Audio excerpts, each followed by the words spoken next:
So, you've been assigned to teach public speaking.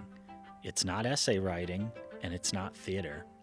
We want to make the experience as beneficial for our students as possible. We want them to leave our classroom empowered, inspired, and confident in their skill sets. But who has the time to read research and go to workshops? That's where I come in. My name is Julian, and you're listening to the Public Speaking Educators Forum. This podcast is for educators who teach public speaking. Each week, you'll hear from a fellow instructor who has an interesting trick to the trade to share with you. We are speaking up so that you can help your students to speak up too.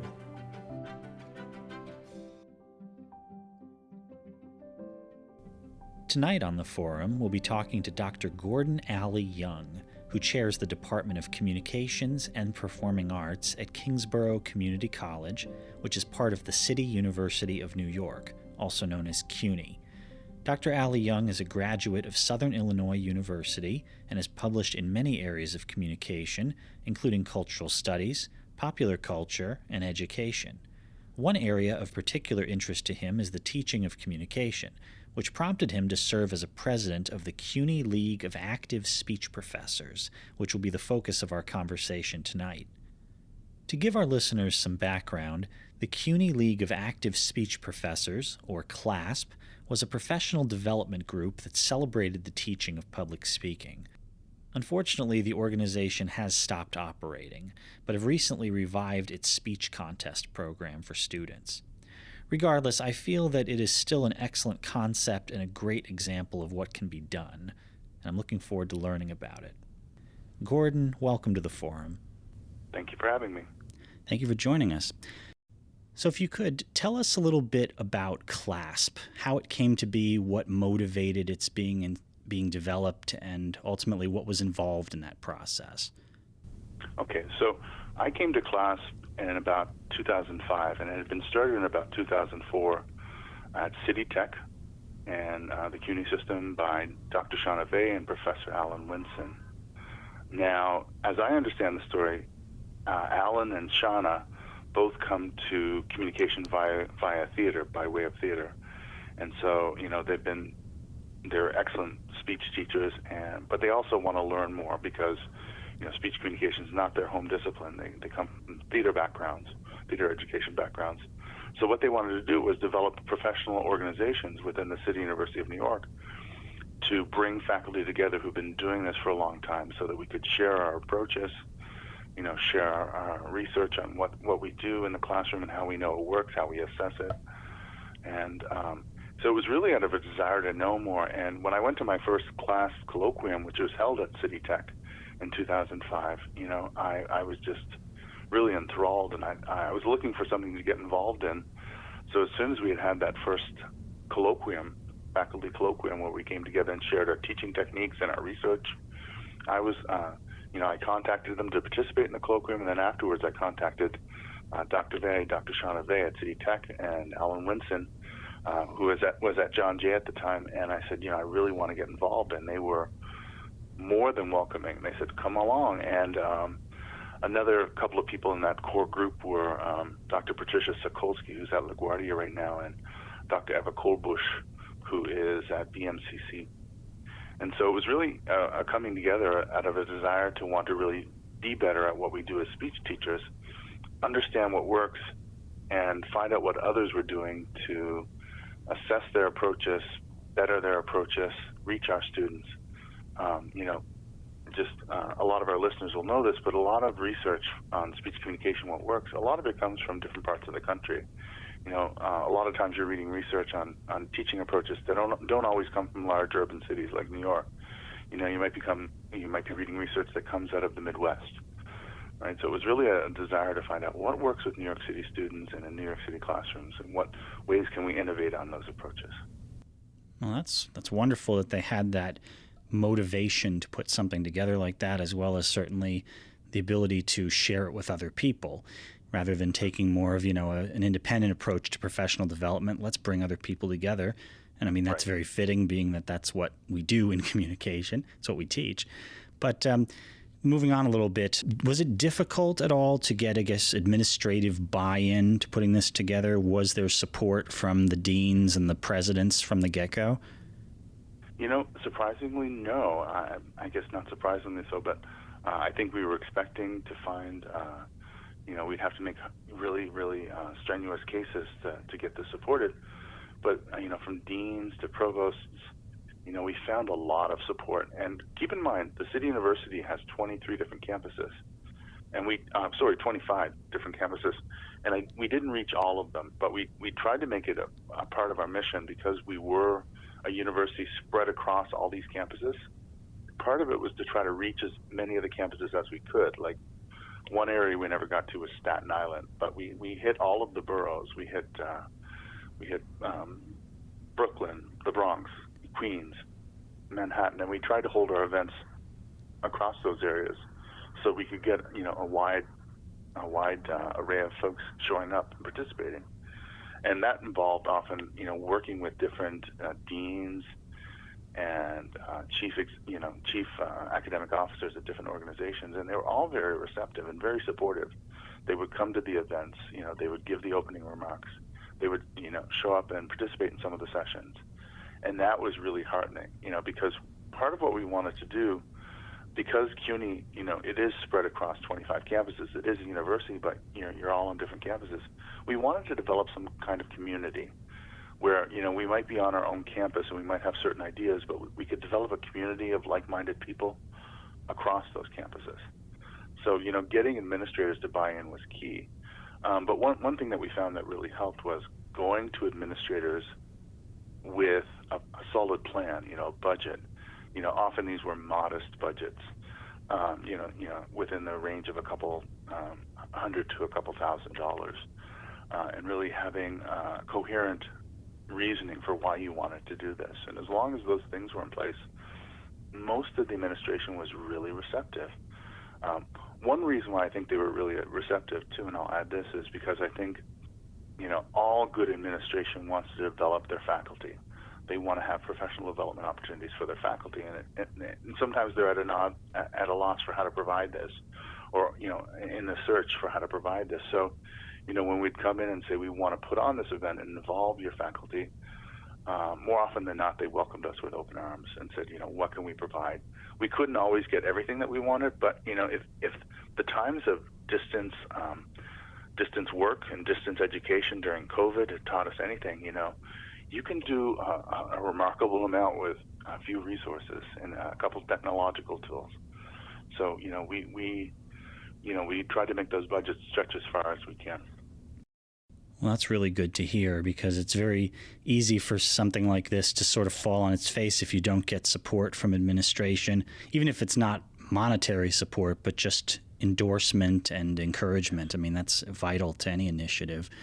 So a little while ago, you mentioned that you kind of came into CLASP through a faculty colloquium. So I guess that kind of falls under the umbrella of the next question. What were the different professional development opportunities that CLASP offered to faculty? Yeah, one of the great things about Alan and Shauna when I came on board is that they were open to new ideas. So they had started with the idea of, let's start with a once a year faculty colloquium where we present, a combination of both our best teaching approaches and also some of the research that we've been working on. Sometimes you'd have them, one set of sessions be best teaching techniques, and then the next session would be on best research practices. And it would be a day-long event, and then we'd also leave some time at the end to do some networking, some social time, recognizing, how important that was. But I came in with some, different ideas, and I said, let's look at some other ways of doing this. And they had other suggestions as well. I know that one of our early folks involved was Dr. Martin Wallenstein at John Jay. And he thought, let's show a student contest, a student speech contest featuring the best persuasive speeches from our students across CUNY. And, at first we were thinking, is this what CLASP was designed for? It's supposed to be professional development for faculty. But, he made a great argument, which is these are our outcomes. These are our classroom outcomes. These are the results of our pedagogy, what we're doing in the classroom. We talk about our pedagogy. let's look at some of the outcomes, or I should say andragogy, which is adult pedagogy, yeah. So it started with Martin Wallenstein saying, let's come up with a contest for the best speeches that we see across CUNY.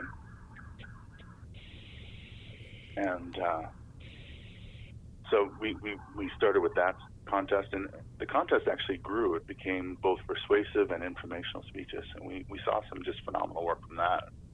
Other things that popped up, Dr. Shauna Vey, Dr. Patricia Sokolsky and I worked on a CUNY professional development grant, and we used the money, and I think it was around $10,000 at the time. We used the money to stage a retreat up in Ossining, New York, at a convent up in Ossining, New York, that rented us rooms to take about, I think it was around 20 to 25 different faculty members up there for a weekend, starting on a Friday, ending on a Sunday, where we did scholarship of teaching and learning workshopping.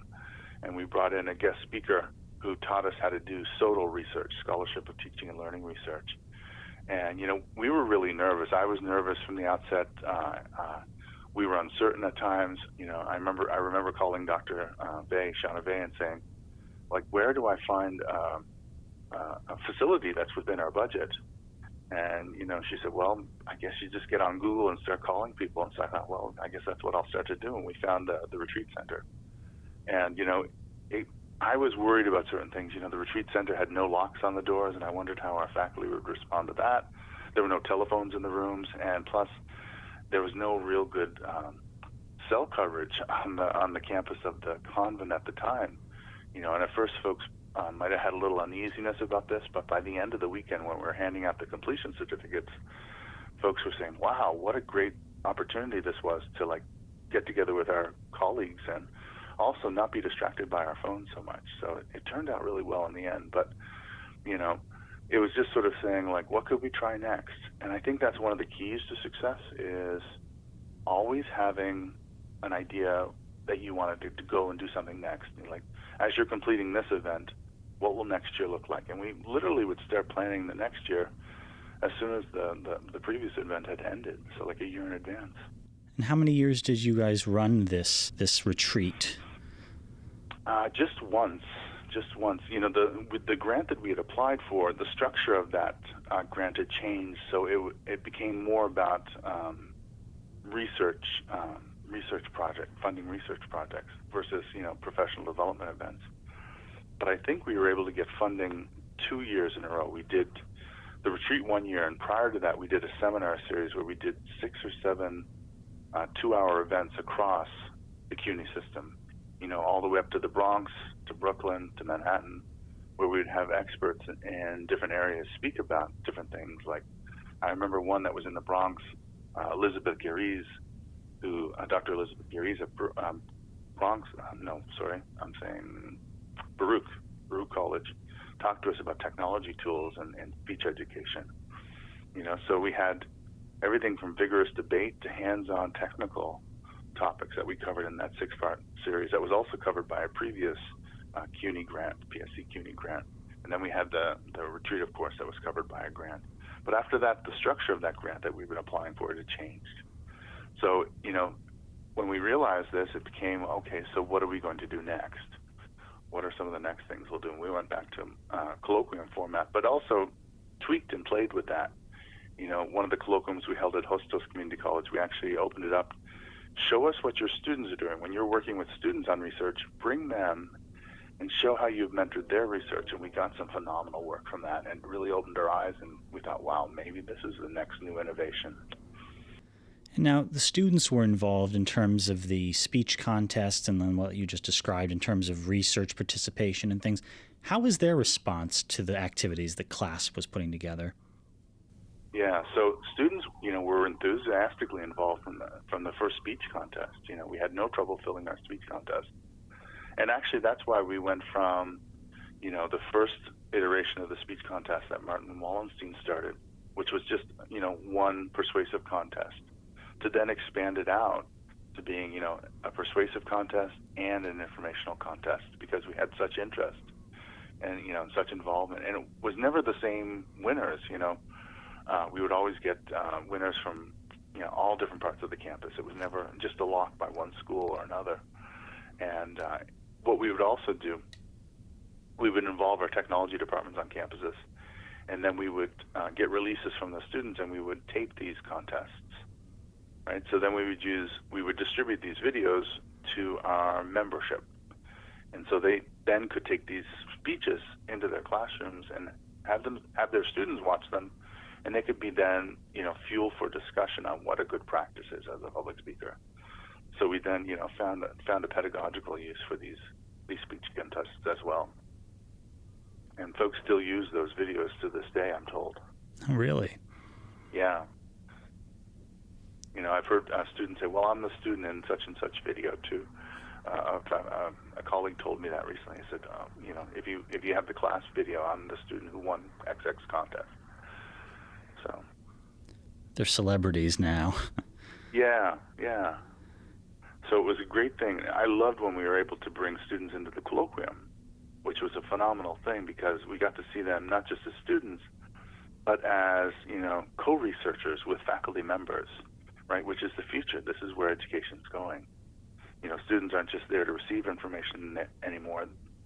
They're there to generate it alongside of us. And that's a phenomenal move in education that we're seeing right now. Absolutely. And it's great that CLASP actually realized that and embraced it. So moving on, you were the president of this organization for, I believe you said 2 terms, correct? Yeah. So, I think from 2009 to 2013, something like that. Okay, so as the president of an organization like this, obviously there are a lot of responsibilities and a lot of time commitment and things of that sort. Could you mind just giving us a little synopsis of what your role entailed as president of CLASP? I guess, this sounds funny to me to say right now. One of my top goals at the very beginning was to keep us going for 10 years, to see that we maintained, the organization for 10 years. And we had, I had stepped down as president, I think, by 2013, and then Patricia Sokolsky stepped up and assumed responsibility for the presidency after that. But we did get to 10 years, which was a great thing. It was like we breathed a bit of sigh of relief, But I have to admit, as rewarding as it was a major time commitment. Running an organization like this, maybe at other 4-year institution or an institution that's not like CUNY, where you're spread across several campuses, where it's just one self-contained institution, you might get reassigned time or release time to do something like this. I didn't receive any of that, nor did any of the executive members of CLASP receive any sort of reassigned time to focus on these duties. And it was a big time commitment. Even just logistically, sometimes, I was having to run to the Bronx or to Manhattan to do meetings, and, I teach my full slate of classes. I had a 5 course load some semesters when I was doing this, 5 3-credit classes. And so I would, get out of my last class at like 2:50 in the afternoon, and I'd have to really make haste to get to the city, to get to, Upper Brooklyn or to Manhattan, and then have a full meeting, and then, come home and find time to grade. It was a lot. It was a lot of work, and it was the executive working most intensely, like the folks I've just mentioned: Shauna Vey, Alan Winson, Patricia Sokolsky, Eva Coldbush, Martin Wallenstein, Su Wen Chang, who is now at BMCC. These were, the core folks who were most involved in putting on these events. People like Hollis Glazer, too, who's also at BMCC, were phenomenal in helping with this. But it takes a lot of time. It takes a lot of hands. It takes a lot of skills. It is a significant time commitment. So I'd say anyone who's planning an organization like this, think about the time commitment and think about how you can spread that work. Spread that work across folks. The skills needed, you had to be someone who remembered a lot of people. A lot of times I'd go to these events and I hadn't seen the people involved for like a year, especially since our campuses are so spread out. But I'd have to, remember them as well as I could and pick up on conversations that we'd started the year before. A lot of it was social. It was networking.